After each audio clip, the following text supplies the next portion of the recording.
अतिवृष्टीमुळे बाधित शेतकरी व नागरिकांना मदतीसाठी शासन तत्पर, मदतकार्य सुरू. मंत्री गिरीश महाजन. मंत्री महाजन यांनी गोदावरी परिसरात केली पूर पाहणी. गेल्या 2-3 दिवसात झालेल्या अतिवृष्टीमुळे गोदावरीला आलेल्या प्रचंड पुरामुळे नदीकाठचे शेतकरी व नागरिकांचे मोठ्या प्रमाणात नुकसान झाले आहे.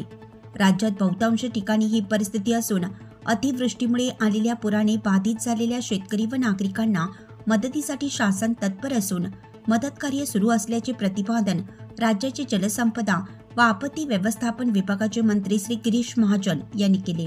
गोदावरी नदी परिसर, जुना भाजी बाजार, पटांगण व रामकुंड परिसराची मंत्री गिरीश महाजन यांनी पाहणी केली. यावेळी ते बोलत होते.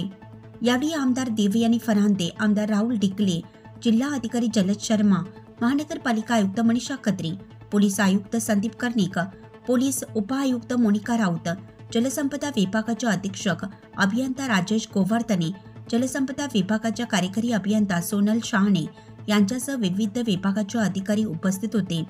मंत्री गिरीश महाजन म्हणाले की काल रात्री पंचवटी परिसरात व होळकर पूल येथे भेट दिली असता प्रचंड प्रमाणात झालेल्या पावसामुळे गोदावरी नदीला मोठा पूर आलेला होता. आता संततधार थांबल्याने पूर ओसरत असून परिस्थिती नियंत्रणात आहे.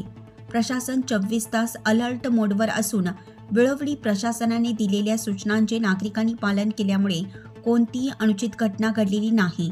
परंतु पाण्याचा विसर्ग सोडल्यामुळे नागरिकांच्या घरात पाणी शिरलं असून शेतकऱ्यांची जनावरे, पिके व जमीन वाहून गेलेल्या आहेत.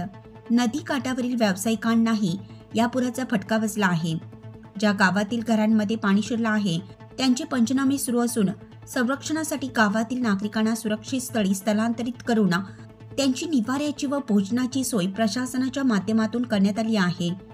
मुख्यमंत्री देवेंद्र फडणवीस यांनी सरसकट पंचनामे करण्याच्या सूचना दिल्या आहेत.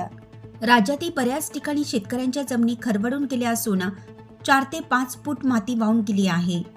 शेती नुकसान झालेल्या शेतकऱ्यांच्या शेतात पाणी साचलेलं आहे. पाणी कमी होताच त्याचे पंचनामे तातडीनं करून शासन स्तरावरून मदत करण्यात येणार आहे व जिल्हा प्रशासन, आपत्ती व्यवस्थापन व अधिकारी यांना मदत कार्य सुरू ठेवण्याच्या सूचना मंत्री गिरीश महाजन यांनी दिल्या. आगामी कुंभमेळ्याच्या वेळी येणाऱ्या भाविकांची संख्या लक्षात घेता सुरक्षिततेच्या दृष्टीने वसतिगृह पाडून दुसऱ्या ठिकाणी वसतिगृह बांधण्यात येणार आहे.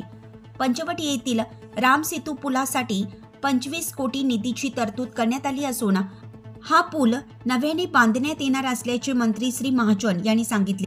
पूर परिस्थिती लक्षात घेता नदीकाठी राहणाऱ्या नागरिकांनी शासनाने दिलेल्या सूचनांचं पालन करावं आणि अनावश्यक धोका पत्करू नये असे आवाहन मंत्री गिरीश महाजन यांनी केलं आहे.